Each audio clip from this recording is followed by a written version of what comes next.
On the morning of June 22nd, 1941, Soviet soil shook under the roar of more than 3 million Nazi troops.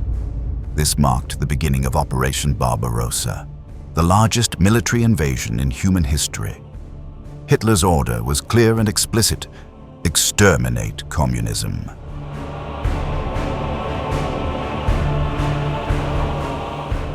German soldiers left behind ruined villages, bodies abandoned along the roads, and mass graves filled with hundreds of unrecognizable corpses. The Eastern Front had become an open-air cemetery.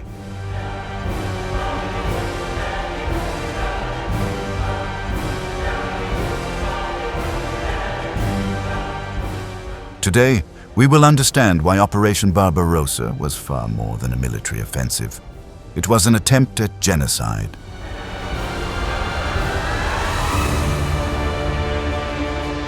In the early years of World War II, Germany and the Soviet Union signed political and economic agreements that maintained a superficially peaceful relationship between the two nations.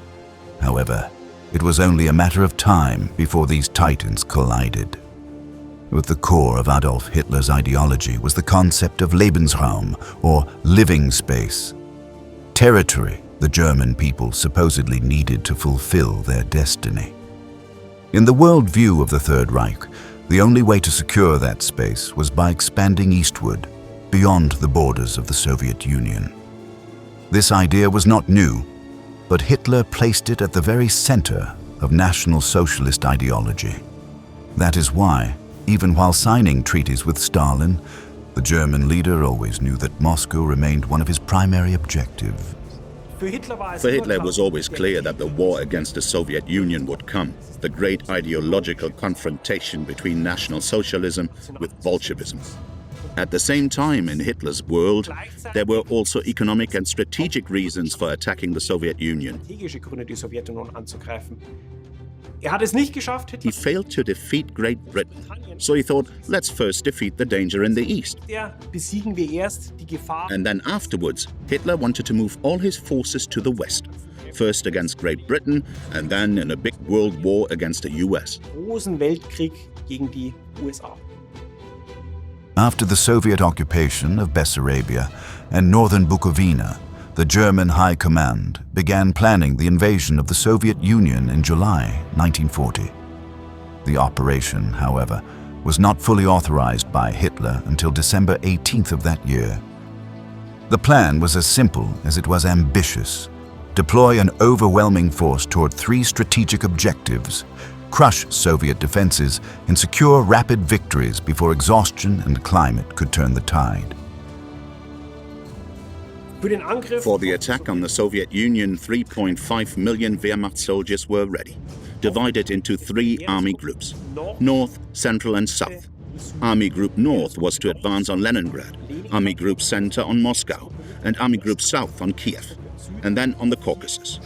Thus, all the economic and political centers of the Soviet Union should be taken in a lightning campaign.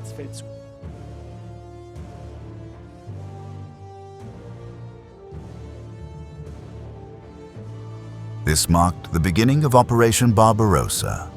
The mobilization of more than 3 million soldiers represented a drastic shift in Third Reich strategy and significantly reduced Germany's ability to confront Great Britain, its main enemy in Western Europe. The Eastern Front was opened, stretching nearly 3,000 kilometers, where some of the bloodiest and most brutal battles of the war would be fought. Germany was willing to sacrifice millions of soldiers. On the other side stood the Soviet Union, a nation whose doctrine was built on mass sacrifice and overwhelming force. It was a clash between powers unwilling to yield under any circumstances. For Germany, this was not merely a territorial invasion. It was an ideological crusade meant to prove the superiority of National Socialism over the Bolshevik Revolution. Hitler framed Operation Barbarossa as a historic struggle for land that supposedly belonged to the German people, a necessary sacrifice to restore national glory. As a result, millions of soldiers marched east with orders not only to defeat the enemy, but to annihilate them, leaving behind a trail of blood and death.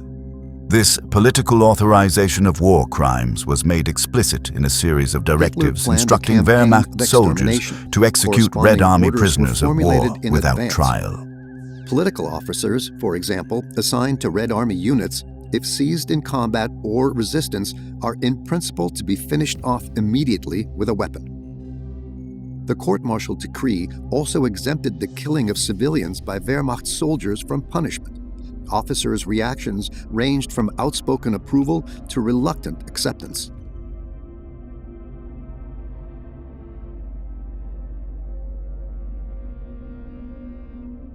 As German troops advanced toward Moscow, the Third Reich gained control over growing numbers of Jewish citizens, Roma communities, and other ethnic groups deemed undesirable by Hitler's regime. This created what the Nazis viewed as an opportunity to apply systematic methods of torture and extermination to millions of defenseless civilians unable to resist the overwhelming power of the Wehrmacht. And very quickly this order was interpreted as carrying out ethnic cleansing against the Jewish population and the communist intelligentsia.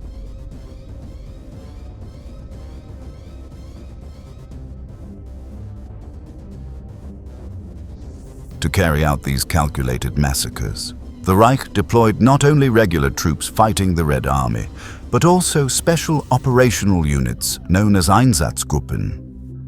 These mobile execution squads were composed of SS members and Nazi security police. Their primary mission, in the words of SS General Erich von dem Bach-Zelewski, was the murder of Jews, Roma, and political representatives of the resistance.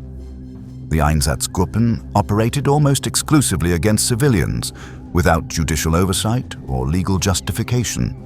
They were uniformed assassins, ordered to wipe out entire communities along the road to the heart of the Soviet Union. Initially, 4 Einsatzgruppen were created for Operation Barbarossa, each numbering between 500 and 1,000 men, for a total force of roughly 3,500.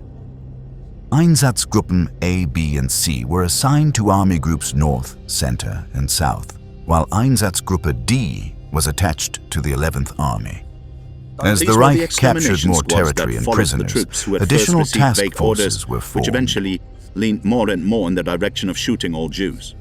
All men at first, but then also women and children.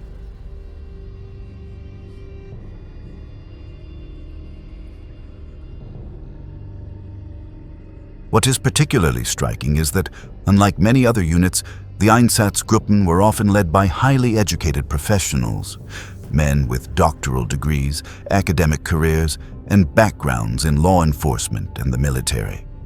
They were active contributors to National Socialist ideology and played a key role in spreading hatred toward Jews, Roma, and communists among the troops.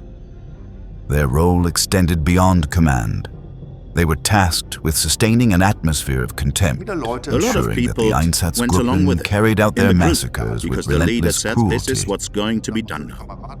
And you didn't want to let your comrades down, so you went along with it. And because you were in a male hierarchy of the military, and you can see this everywhere in wars, the moment such military hierarchies are associated with everything being allowed, the violence escalates.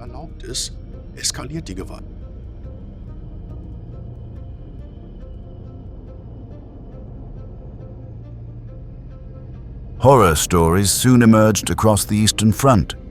German troops advanced while erasing entire communities.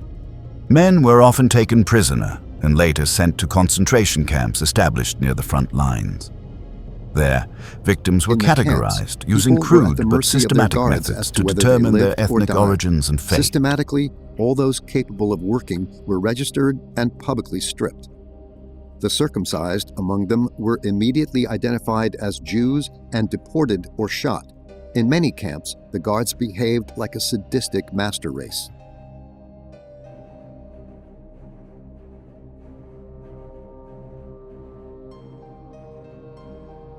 During the advance of Operation Barbarossa, one of the most atrocious crimes unfolded on Ukrainian soil in the ravine of Babi Yar. On September 19, 1941, roughly 3 months after the invasion began, Nazi forces entered Kyiv. Days later, local resistance fighters detonated explosives in buildings occupied by German troops. The attack was effective, but it awakened the beast. The Nazis used these actions as a pretext for mass murder. Leaflets were distributed throughout the city, ordering Jews to gather at a designated intersection on the outskirts of Kyiv at 8 a.m. on September the 29th, 1941. They were instructed to bring money and warm clothing. Those who failed to appear would be shot. Many believed they were being deported or transferred to labor camps. The nationalist At that Ukrainians point, had welcomed news of the Germans Reich's as mass liberators. extermination Now, had together not with yet Wehrmacht reached every and SS corner of officers, Europe. they demanded retaliation for the Bolshevik attacks. The troops then targeted Jewish civilians, especially the elderly, women, and children. Under the pretext of evacuation, the Jews were taken out of the city. On September 29th and 30th, 1941, an SS Einsatzgruppe systematically murdered 33,771 people with machine guns at Babi Yar.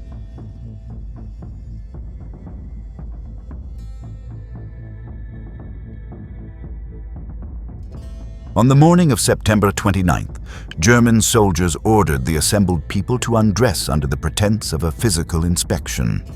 It was the first step toward mass execution. Victims were then led to the edge of the ravine and shot from behind. Bodies fell one after another, forming layers of corpses. Others were forced to lie on top of them before being executed. The ravine overflowed with the dead. Gunfire echoed across Kyiv, and the stench of blood filled the air. To drown out screams and rifle shots, officers ordered music played at full volume while an aircraft flew overhead as if this were a military parade. According to reports sent to Einsatzgruppen headquarters, 33,771 Jews were murdered in just 2 days. For years, this crime remained concealed, later becoming central to historical investigations of World War II.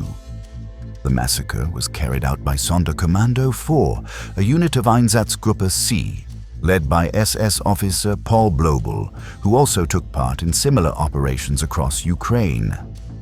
Babi Yar was not an exception. It became a model replicated in hundreds of locations. Its scale and brutality, however, turned it into a lasting symbol of Nazi annihilation in the East. As mentioned earlier, German brutality was not limited to executions and massacres.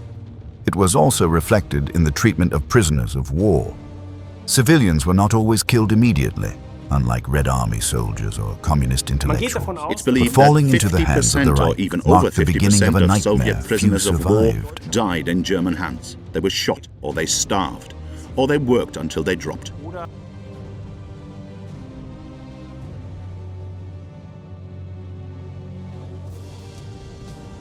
Soviet civilians were tortured and forced into labor to sustain the German war effort. Those suspected of aiding the resistance or cooperating with the Red Army were subjected to indescribable torment. On the Eastern Front, many units experimented with new methods of inflicting pain. Tens of thousands of civilians became victims of the Third Reich's sadistic laboratories. Bullets and torture were not the only tools of destruction. In many cases, the Wehrmacht besieged entire communities, cutting off food and supplies. Cities were slowly strangled, leading to mass starvation. This was the fate of Leningrad, where Army Group Behind this, of North course, was the maintained a calculation siege that for a city nearly of 2 millions years, like Leningrad resulting in could almost not have been 1.5 supplied at million all. deaths. The Wehrmacht and the Germans did not want that at all. They didn't want to get the civilians on their side. If they had wanted that, they would have fixed it, but they didn't want to. And that's why the decision was made to surround the city and starve it out.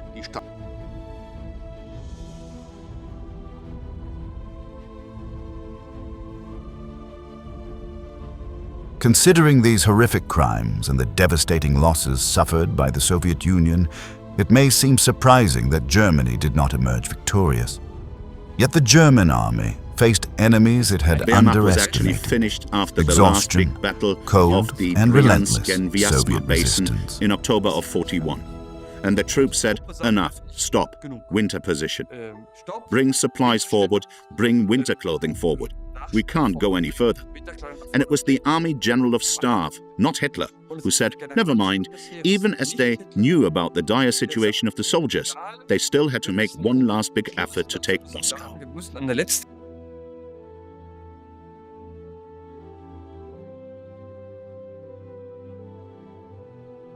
The German offensive stalled during the Battle of Moscow at the end of 1941. The Soviet winter counter-offensive pushed German forces back nearly 250 kilometers. Germany had expected a rapid collapse of the Soviet state. Instead, the Red Army absorbed the heaviest blows and transformed the conflict into a war of attrition for which Hitler's the Germans forces had already were lost about unprepared. 1 million men, dead, wounded or captured. There were losses that the Wehrmacht leadership and Hitler had not planned for.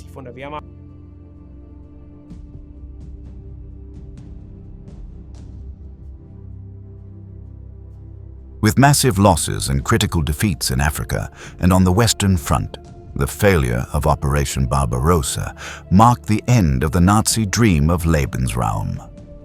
The Axis would ultimately lose World War II, but many of the crimes committed on Soviet soil remain subjects of historical investigation. Beneath spent shell casings, blood-soaked helmets, and tank tracks lie the mass graves of civilian victims of the Reich. The Nazi invasion of the USSR was not merely a military confrontation. It was a colossal crime against humanity. After cities fell, what remained were not conquered flags, but mountains of corpses and communities reduced to silence. This brings us to the end of the video. If you enjoy content focused on the most brutal crimes of World War II, we invite you to subscribe and activate notifications. Thank you for joining us. Until the next episode.